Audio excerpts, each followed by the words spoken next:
Hi friends, good evening. तो आज हम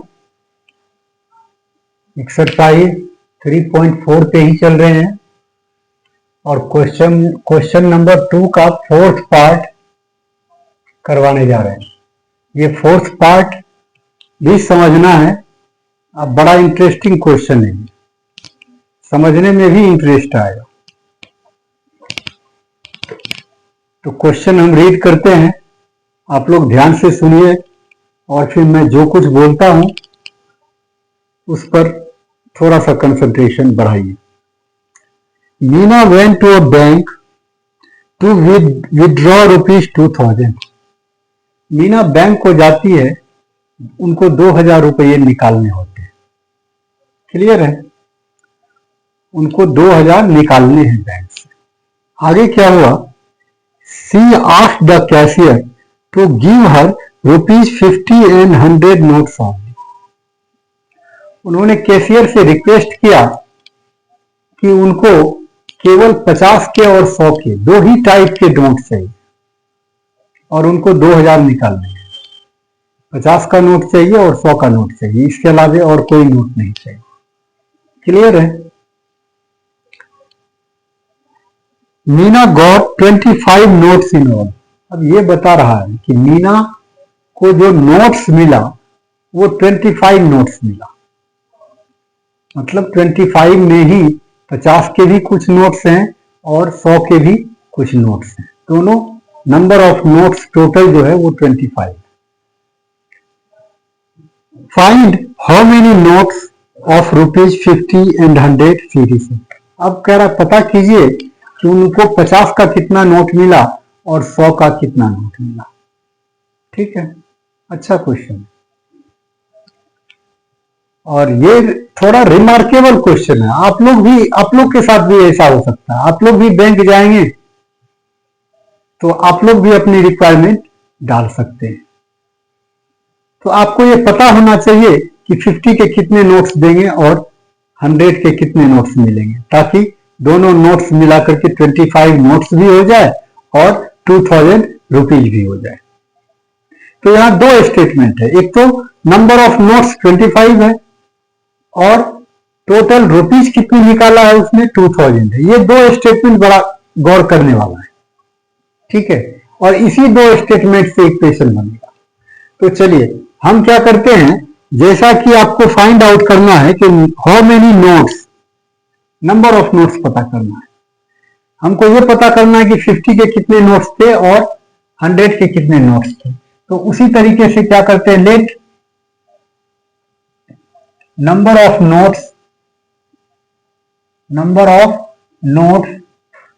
of ₹50 and ₹100 be x and y respectively लिख दीजिए, है ना? क्लियर है? हमने क्या लेट किया कि 50 के नोट एक्स है और 100 के नोट वाई है। 50 के एक्स नोट्स हैं और 100 के वाई नोट्स हैं।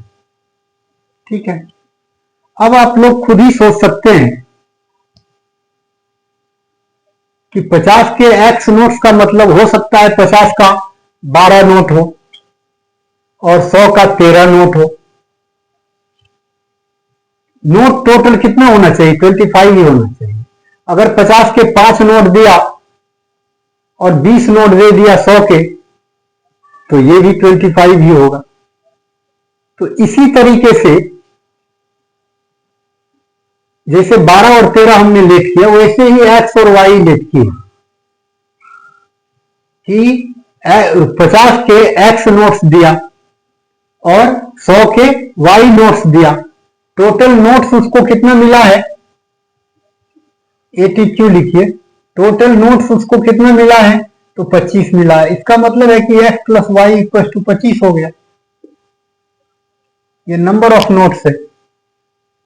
x नोट्स है 50 के और y नोट्स है 100 के। दोनों नोट्स मिला करके 25 नोट्स हैं। क्योंकि हमने नोट्स ही लेट किया है। ये इक्वेशन 1 हो गया।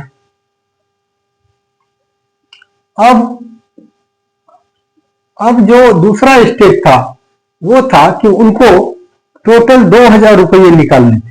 टोटल अमाउंट कितना होना चाहिए? 2000 होना चाहिए। अब गौर करो, अगर 5 नोट्स हो गया ₹50 का और 20 नोट्स हो गया 100 का,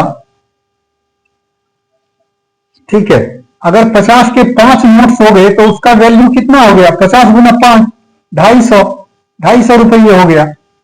अगर 50 रुपये के 5 नोट्स दिया तो उसकी वैल्यू हो गया 250, और अगर 100 रुपये के 20 नोट दिया तो उसका वैल्यू हो गया कितना? 2000। इस तरीके से 2000 और 250 कितना हो गया? 2250 हो गया। लेकिन निकाला कितना है? केवल 2000। तो इसका मतलब ये नंबर ऑफ नोट्स हमारा राइट नहीं है, बट हम आपको समझा रहे हैं। अब सपोज कीजिए 5 की जगह 50 के एक्स नोट्स लिया तो उसकी वैल्यू क्या हो गया? 50 गुने एक्स 50x। और अगर 100 का y नोट्स लिया तो उसकी वैल्यू कितना हो गया? 100 गुना y 100y, है ना? दोनों मिला करके कितना होना चाहिए? 2000 होना चाहिए। ये वैल्यू है, ठीक है। तो value of notes, value of total value of notes, total values of notes, notes के टोटल वैल्यूज कितने होंगे? अब अगर 50 के एक्स नोट्स लिए तो उसकी वैल्यू हो गया क्या? 50 इंटू एक्स, प्लस 100 के अगर वाई नोट्स लिए तो उसकी वैल्यू क्या हो जाएगी? 100 गुने वाई। टोटल वैल्यू कितना दे रखा है? 2000, इक्वल टू क्या हो गया? 50x plus 100y। क्लियर है ये? अब इस दोनों में आप 50 कॉमन ले सकते हैं। क्या बचेगा? यहां x और यहां 2y। इधर 2000 आप एज इट इज लिख दीजिए। अब 50 को आप इधर मूव करवा लीजिए तो 2000 अपॉन 50 हो गया, इक्वल टू इधर क्या रहेगा? x plus 2y। 50 से ये कितने बार में?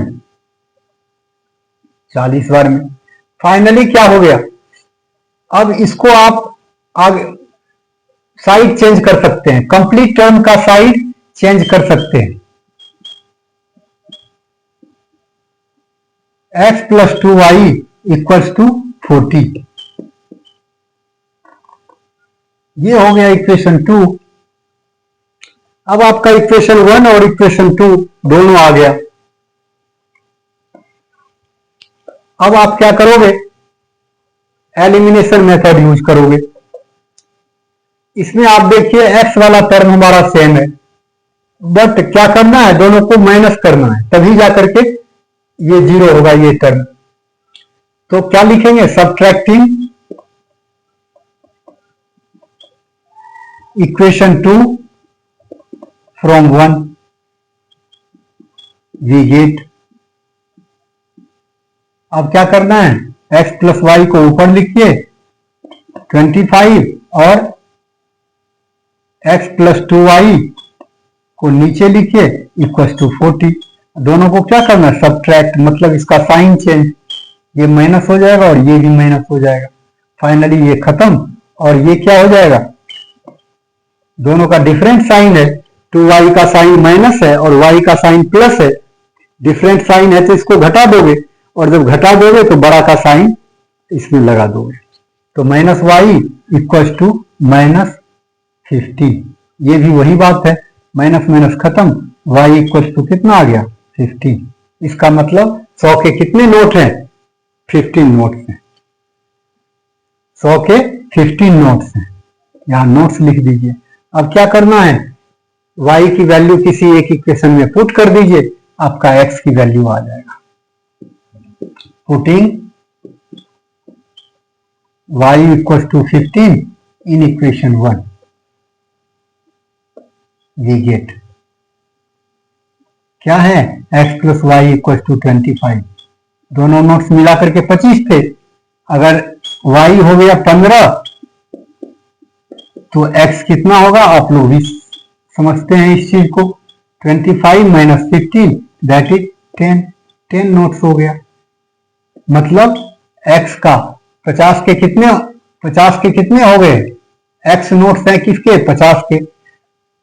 ठीक है, तो 50 के कितने नोट्स निकले, 10 नोट्स निकले, और 100 के कितने नोट्स निकले, 15 नोट निकले। यही हमारा हो गया आंसर।